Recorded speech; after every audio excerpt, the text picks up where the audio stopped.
처음에 예수님의 제자들도 예수님이 다시 살아났다는 것을 받아들일 수가 없는 거예요.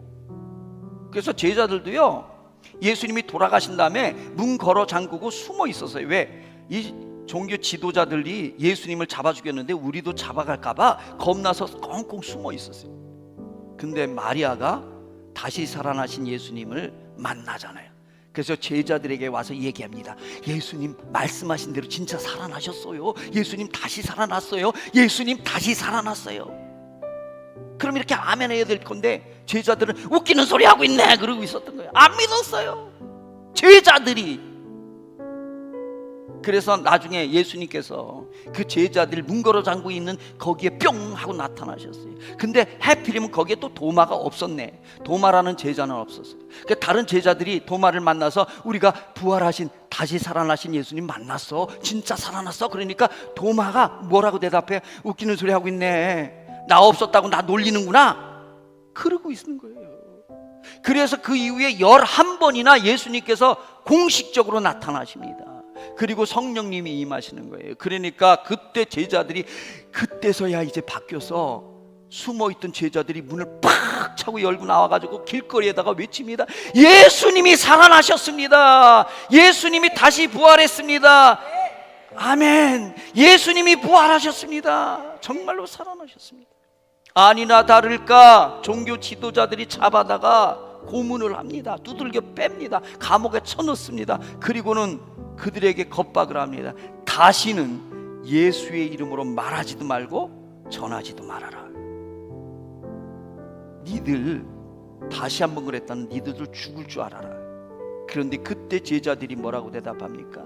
우리는 눈으로 보고 들은 바를 전하지 않을 수 없습니다. 죽이려면 죽이십시오. 예, 이렇게 바뀐 거예요, 제자들조차. 예수님이 부활을 전하다가 그러면서 수천 명이 죽습니다. 수만 명이 죽습니다. 만약에 예수님이 다시 살아난 것이 거짓말이라면 이렇게 할 수 없지요. 어떻게 한두 명도 아니고 수만 명이 예수님이 다시 살아났다는 이 얘기를 하다가 죽습니까? 우리가 만약에 예수님이 다시 살아났다는 것을 거짓말로 만들어서 했다면 한번 상식적으로 생각해 보세요. 사람이 거짓말을 하는 크게 두 가지 이유가 있는데, 첫 번째는 뭐 위기를 모면하기 위해서, 내가 뭔가 잘못했는데 그걸 모면하기 위해서 거짓말 하잖아요. 또 하나는 뭐예요? 그 거짓말을 통해서 내게 큰 유익이 올 때, 사기꾼들이 그래서 거짓말로 사기치잖아요. 이 두 가지예요. 하나는 위기를 모면하거나 다른 하나는 유익이 있을 때. 근데 예수님의 제자들이 예수님이 살아났다는 이 얘기를 거짓말로 했다면 본인들에게 돌아올 유익이 하나도 없어요.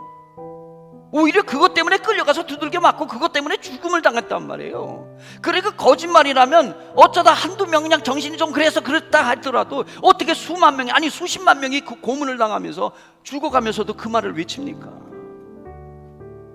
상식적으로 우리가 생각해 보세요. 상식적으로 종교를 만들려고 한다면 우리가 설득력이 있는 이야기 또는 좋은 말만 쓰지 않겠습니까? 저보고 종교를 만들려고 해도 그럴 거예요. 그러면 당장 빼야 될 얘기가 뭐냐면, 예수님은 여자의 홀몸에 동정녀에게 태어났다, 이 말은 빼야 됩니다. 여러분, 이 말을 믿지 않는 사람에게 어떻게 설득시키겠어요?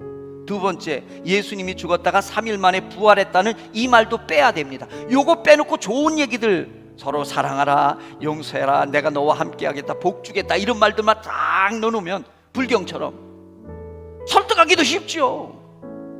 예수 믿지 않는 사람에게 예수님은 죽었다가 3일 만에 살아나셨어요, 이 말하면, 그래요? 아이고 내가 몰랐는데 그런 좋은 사실을 알려주셔서 감사합니다, 이럴 사람이 어디 있겠어요? 속으로, 겉으로는 목사니까 대놓고 말 안 하겠지만 아이고 헛소리 하고 계시네, 이러지 않겠어요? 그래, 저보고 종교를 만들려고 해도 이런 내용은 뺄 겁니다. 그런데 제자들은 그 말을 하다가 죽어갔습니다. 수십만 명이 고문을 당하고 죽임을 당했어요. 왜요?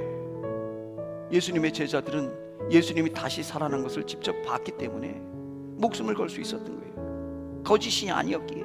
그렇게 예수 믿는 사람을 또 잡아 죽이던 로마 제국은 어떻게 됩니까? 313년에 콘스탄틴 황제가 이제는 기독교를 믿어도 된다, 더 이상 핍박하지 않는다 공인을 합니다. 그리고 380년 테오도시우스 황제는요, 기독교를 아예 로마 제국의 유일한 국교로 정해버립니다. 종교로 정합니다.